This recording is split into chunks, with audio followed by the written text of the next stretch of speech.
Hey guys, you're watching Boondocking with Dennis. Good morning. I'm at the Corpus Christi Ship Channel, the South Jetty to be specific. Just about where the channel comes from the port of Corpus Christi and heads on out to the Gulf of Mexico. The ship channel itself is 36 miles long. It's been dug to a depth of 54 feet deep. And at the minimum, it is 530 feet wide. Some of it is a lot more open than that.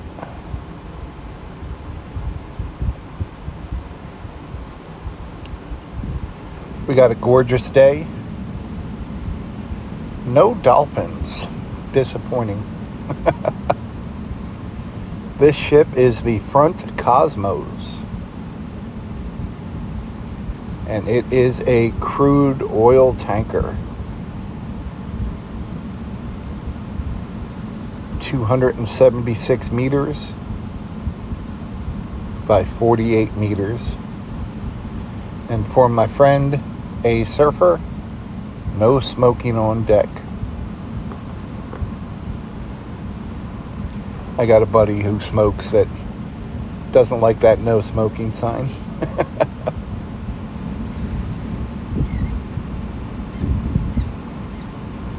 First ship to come through in a while, so people are stopping to take a look. This ship was built in 2017, put together in China, and today it is flying the flag of the Marshall Islands.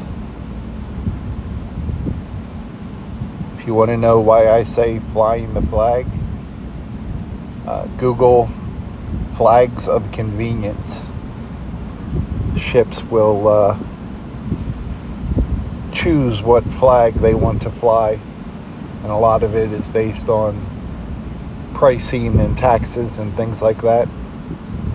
Although some of these big ships are owned by companies, many of them are independently owned, and it's a system very similar to the trucking system that we use in the United States.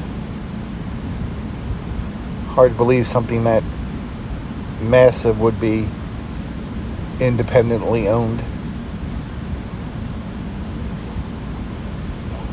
And it's just heading out to the Gulf of Mexico. It's a little bit hazy. We're starting to get our Saharan dust cloud back. We every year now we get a lot of dust from the Saharan desert over in Africa. Comes across the ocean and pays us a visit. So if you're wondering why everything has a slight haze to it, thank you, Africa. What have we ever done to you?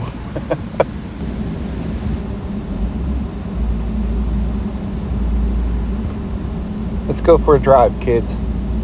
Check out the beach here at Corpus Christi. Oh. Almost had a little boating accident there.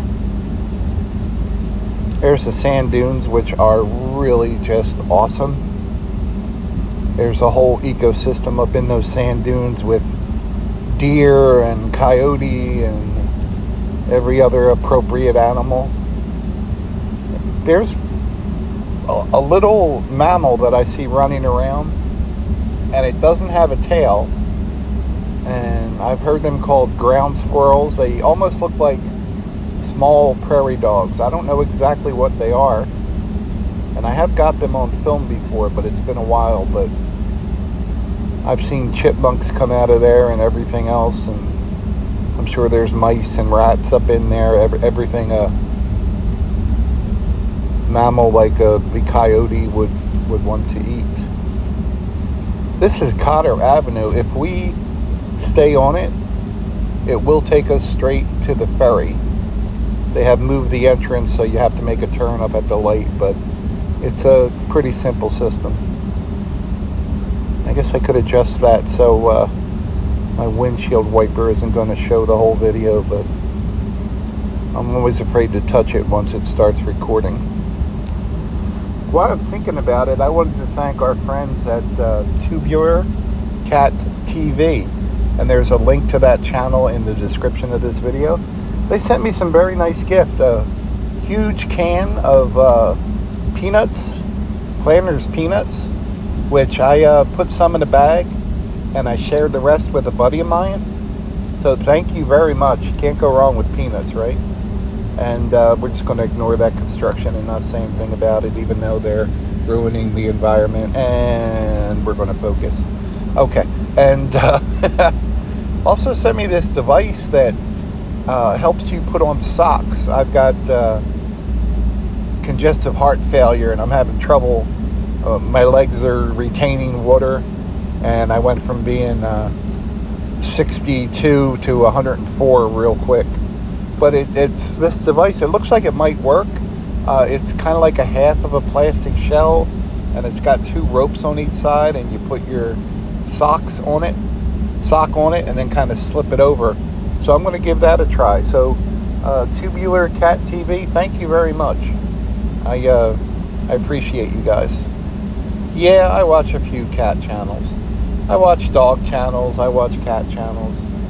I love other people's pets. I get to enjoy them, and then they get to pay the veterinary bills and clean up the poop. It's a win-win situation for me. I also got a joke from my friend Mary. Good morning, Mary. Mary wanted to know if I heard about the fraudulent cabinet maker. A fraudulent cabinet maker. He was arrested for doing kitchen remodels. Turned out he was an expert counterfeiter. An expert counterfeiter. Thank you, Mary. I appreciate that, friend. Mary also sent me a gift through PayPal, I believe. So, Mary, thank you very much. I greatly appreciate that. And this gas we're riding on right now is from Mary's gift. So, thanks for riding along today, Mary. I appreciate you, friend. Skies do look pretty today. We're still on Cotter Avenue, passing the T-shirt shops and some of the tourist places. The ferry will be straight ahead when we get to the light, but we'll make a left up here. So August 3rd, kids, National Watermelon Day. And as hot as it is, it would be a perfect day to share some watermelon. It's also Georgia Day. So to all our friends in Georgia, one channel I watch, the Foothills of Appalachia, Rowdy and Angel, happy Georgia Day, friends. Check that channel out, guys. I think you'll enjoy it. They hunt and fish and cook. And yeah, it's nice to see how people in other parts of the world live. They added this new ferry entrance about, 2 years ago. And we are going to head back to the mainland. It's right around 11 p.m. And that's when you don't want to get on the ferry, especially on a Sunday, because most of the hotel checkout times are 11 a.m. So that's when you run into lines at the ferry. But I'm not in a particular hurry to be anywhere, and it looks like it's going to be about a 15-20 minute wait, so that's not too bad. It's also August 3rd, 1492. It's the day Columbus sailed to the New World, and then we can all argue about his accomplishments after that. What was that, the Nina, the Pinta, and the Santa Maria? I think I'm going to pause it here, guys, or else we're going to be looking at the back of a trailer for about 15 minutes. Got on the ferry front row, left-hand side, it's one of the older ferries that has the wheelhouse in the middle, and you can drive to the left or the right of it depending on which way they tell you to go. There's an oil tanker coming through. I'm sorry, not an oil tanker. A barge coming through, being pushed by a towboat. Quite a few of them in the area.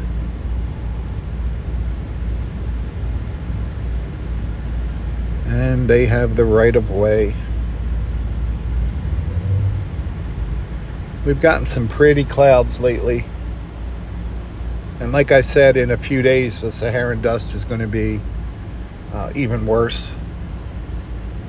We're going to start to get those dust-colored skies and not see the blue for a while. But that also is supposed to give us prettier sunrises, prettier sunsets, and cut down on the heat a little bit. When Tropical Storm Alberto came through and Hurricane Beryl, it kind of dispersed the dust cover quite a bit, but it's building back up now, and we've got a whole new wave coming in. I don't see any dolphins, and this is a great spot to see the dolphins in the morning or the evening, not so much midday like this. I don't know where they go, but they don't hang out here much. Looks like we're going to be doing the drift. There's all wind turbine parts over there that have been unloaded from a ship. They usually come from Turkey for the most part. I don't know where they're going though. I want to thank my buddy Leander Mike. Mike, good morning. I received a nice package from Mike. It had 3 gift cards in it, which I'll use for gasoline. So Mike, thank you, buddy. That is solid gold. I really appreciate that. Thank you. And then bonus on top of the triple bonus, a bag of meat sticks, kind of like souped up Slim Jims, and they came in regular cracked pepper and jalapeno, and they are really good. So that's going to be my TV watching snack at night. So Mike, thank you, buddy. I appreciate it. And you probably told me not to thank you, and I'm just going to go ahead and thank you, Mike. You're a good dude. That one ferry boat is the Joseph R. Weber. 46 feet by 16 feet? That's not right. 46 meters by 16 meters sounds better. And I believe there are 8 working ferries available here at the Port Aransas Ferry landings. And the new larger ones hold 28 cars. I think we read that a couple weeks ago.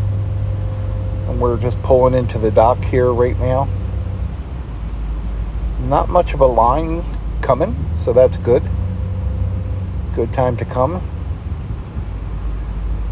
We were only sitting, the whole process of when I stopped the video to when I started it, when we were on the front of the ferry, was less than 10 minutes. It went really quick. They'll get us moored here, and when they tell us it's safe, we'll move on.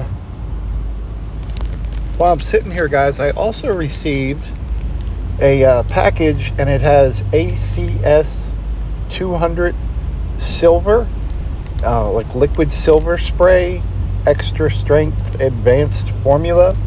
And I got a message a few days ago. Someone said they were going to send it to me, and it's one of my regular subscribers, good people, and now I can't find the message. So it came directly from the company, so that your names aren't in it, like it, like if it was from Amazon or something. But if you could let me know who sent that. I checked my Facebook messaging and my email and my Instagram messages, and I can't find anything. So I do apologize, and I really do appreciate the gift. I want to read about it. I just have so many open wounds or sores or whatever you want to call them on my legs right now from all the water I'm retaining, that I don't know if I can use that on that or not. So I'll have to read up. But it's a very thoughtful gift, and I worked in a pharmacy that sold quite a bit of natural health food related items and supplements and concoctions, and I know this stuff is expensive. So I really do appreciate it. So let me know. We're off the ferry, guys. Look at that. Only a few cars in line. Not too bad. And we are out on the open road. This will take us to Aransas Pass, Texas. And there's not a whole lot of traffic. Well, you know what? Everyone's behind us, so maybe we'll open it up a little bit so we're not holding up the line. It's an awesome day. Oh, and the last gift I got, guys, my friends Troy and Angela. Troy just did a riding video with me a few days ago. I hope you saw it. Troy's channel is Adventure America, and his wife Angela is an awesome person. Her channel is Mrs. Adventure. And they're both super nice people. And their dog is Motley. Motley loves sausage on a stick. And if you get a chance to say hi to them, the link to their channels is in the description of my video. And they've been real good friends. I've got to meet them, I don't know, 4, 5, 6 times. Really good people. But they sent me a frying pan, which I now have 2 pans, which is awesome. I can cook more than one thing at once. And I also got a case of baby wipes, which is they're gold when you're just trying to keep clean while boondocking. And I actually forgot to order them on my last Walmart curbside order. So Troy and Angela, thank you very much. You guys did not have to do that, and it was very generous of you. So thank you, guys. I don't know why this thought popped into my head, but here it comes. I worked in a pharmacy for many years. I worked retail, cash register, stock. I worked in the pharmacy, was a pharmacy technician.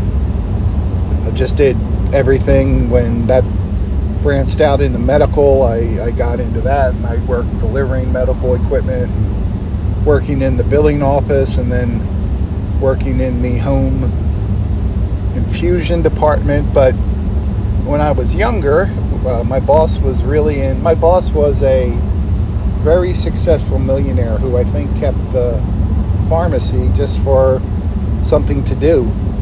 And he was really into sales. He would get like an 8-page flyer every so often, and our store would run sales. It was in Morton, Pennsylvania, Rio's Pharmacy. It's still there. He sold the business probably 10, 12 years ago. But do you guys remember the Lifesavers storybooks? They were always on sale for $1. This was, I don't know, 30 years ago, 40 years ago. And it looked like a book. And when you opened it up, it was on each side were 5 rolls of Lifesavers.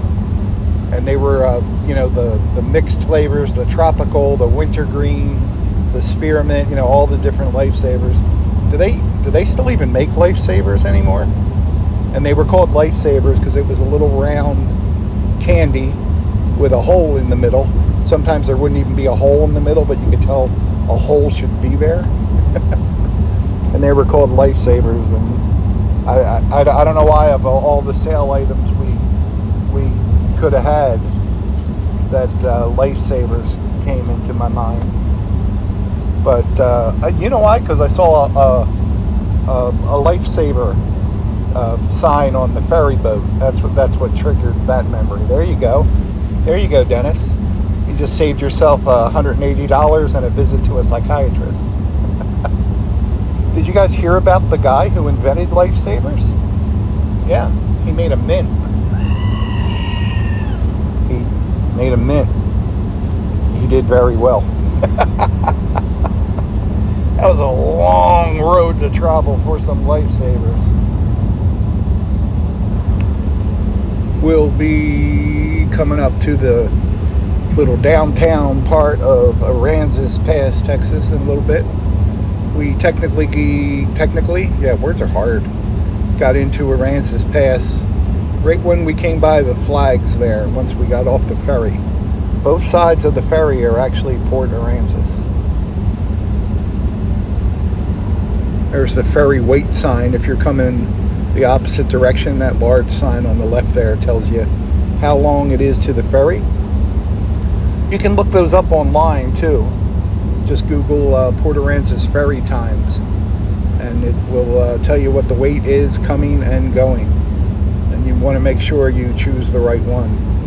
Sometimes there's a long line coming and almost nothing going, and vice versa. Con Brown Harbor is to the right. We've done a plethora of ominous videos from there. I'm enjoying the cloud cover, guys. It's just a nice day for a ride, and I know we're going to have the brown overcast skies again, which is actually fairly depressing.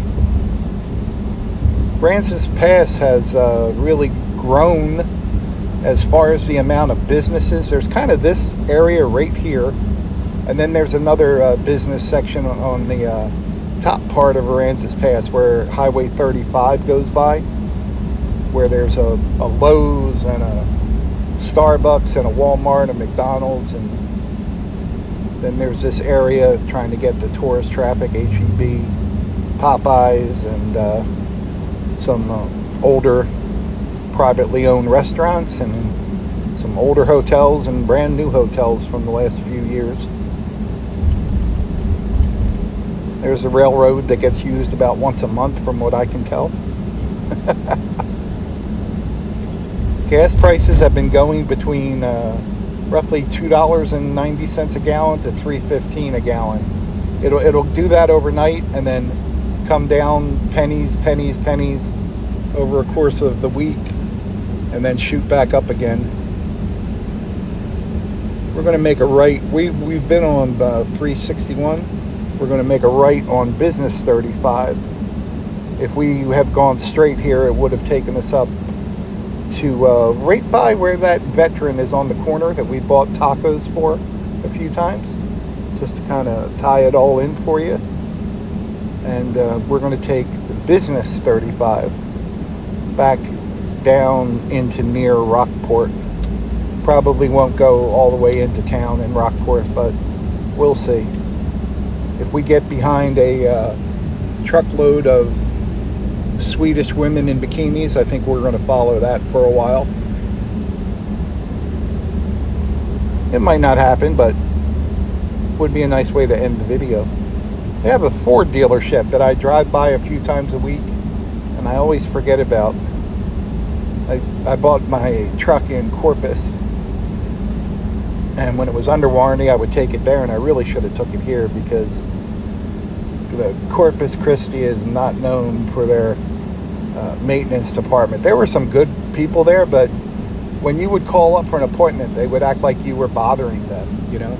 They'll take your money when you want to pay the warranty, but yeah, it was like an inconvenience to schedule an appointment. Or once you got the appointment, they had a good waiting area. They had water and donuts and TV and air conditioning. I was happy to sit there. Made sure I drank as much free water as I could. Read their magazines, used their bathroom. I think that just made them hurry the service quicker. That homeless guy is setting up camp in our waiting room again. I always used to use Discount Tires as well. I really like Discount Tires. And then one of my friends that works at Walmart pointed out to me that Walmart had the same tires, the same services. There are far more Walmarts in the area where I travel, even, Arkansas and North Texas and everywhere. And I've been using Walmart since. My last tires I got from Walmart. The tires before that I got up in Fort Smith, Arkansas. And the set of tires before that I got in Portland, Texas. It's always a nice expense on a road trip when you have to put out money for tires.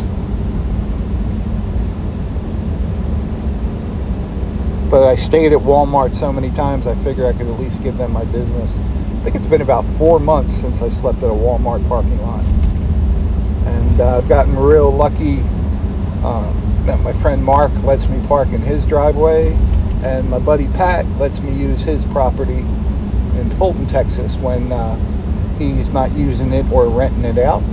If you'd like to look at Pat's property, there's a link in the description.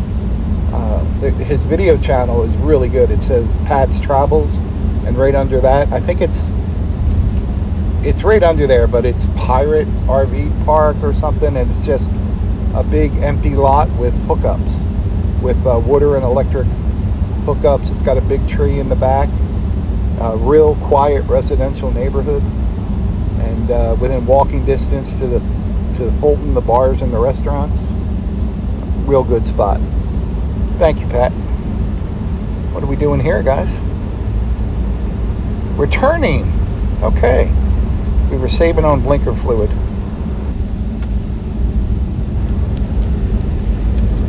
One of my very first times in Rockport, I helped a buddy move down here with his family and a U-Haul full of stuff, towing a car and a trailer, and we had 2 other vehicles all loaded up. And he had a house over in Fulton, and a gentleman that we knew from work showed up with his wife and his kids. We had met him a few times, hardly knew him, and they just started unloading stuff. And I think how many kids do they have? 4 kids. And you're thinking the kids are going to be in the way. The kids are grabbing small boxes, anything they could, and it was just amazing to move into a small town, have people that you don't really know show up to help you unpack. And then later that evening, this is probably my second or third trip to Texas. The back door was kind of the main door there. That's where the driveway was. And the side door is kind of the front door. If you didn't know, you would come to the side door. We hear a knock at the side door, and there's an older gentleman there, probably in his 70s, with a machete in his hand. And he looks really confused. We're just talking to him through the screen door. And he seems like a good dude, but he said someone was trying to break into his house, and he got frightened. And I went out the back door, and I kind of came up alongside him and put my hand on his shoulder and took the machete from him real gently. He had no trouble giving it up. He wasn't seeing us as a threat.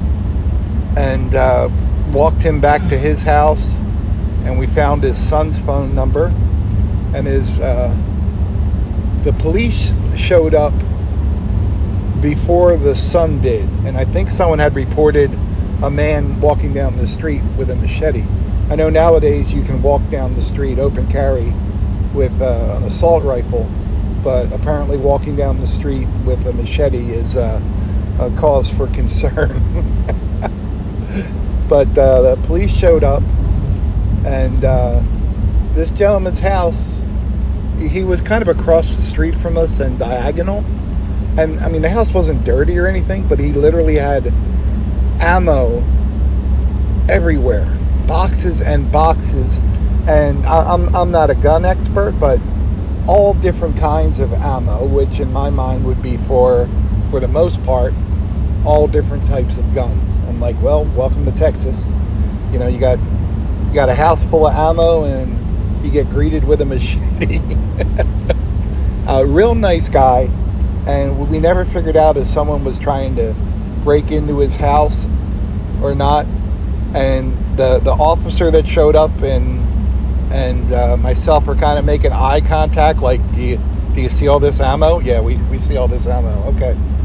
And his son came after about an hour. I think his son was a fisherman, and he was actually out fishing, like a commercial fisherman, when he got the call from the police.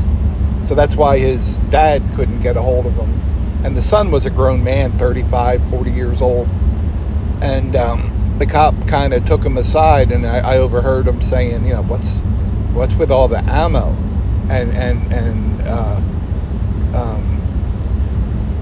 The son said he thinks all his guns are in his safe, but there's no guns in the safe.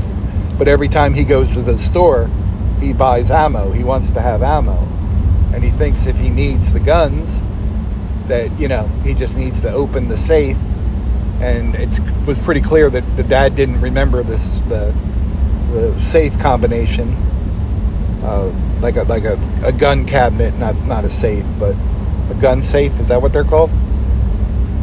So it was funny, and we would go visit with him or invite him over for dinner, and he was a real good guy. He was just, and his son took good care of him. His son and his son's wife were there, you know, like 5 days a week, spending time with him and stuff. But they also both worked full time, and the dad wanted to keep the house that, you know, he raised the kids in, and where his wife passed away in. So it was just like a unique experience, and I'm ready to get into a machete fight in my first time in Fulton, Texas. It's a gorgeous day, guys. I know I'm rambling today. I probably told that story before. I probably told all these stories before. Not a whole lot of traffic happening today for a nice day. It doesn't have that rushing to get to the beach vibe. They're getting ready to start school down here. They start school down here early. From what I can tell, they base the school years throughout the country. You know how they're all different? On the harvest seasons. Does that make any sense? Like, even the spring breaks are a different time. And spring break was for planting crops. And the summer was for tending the crops and taking them. So down here, it's mid-August school starts. But I've also, driving through Bayside, I can see the cotton starting to come up. And I'll be on a longer drive heading out to San Diego, Texas, if you want to look that up on the map. And we're going to go through some cotton fields that should be good, but will be even better in a few weeks. Let me get us through this construction, and then I'll wrap it up.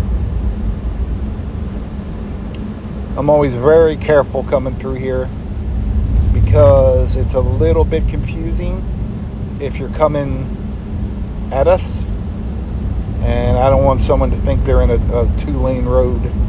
See how they have it divided here with the cones? I've seen a few people think that once those cones end, it's 2 lanes, and it's not. Guys, I hope you're all doing well. I really do appreciate your time. Thanks for riding along today. Thanks for watching.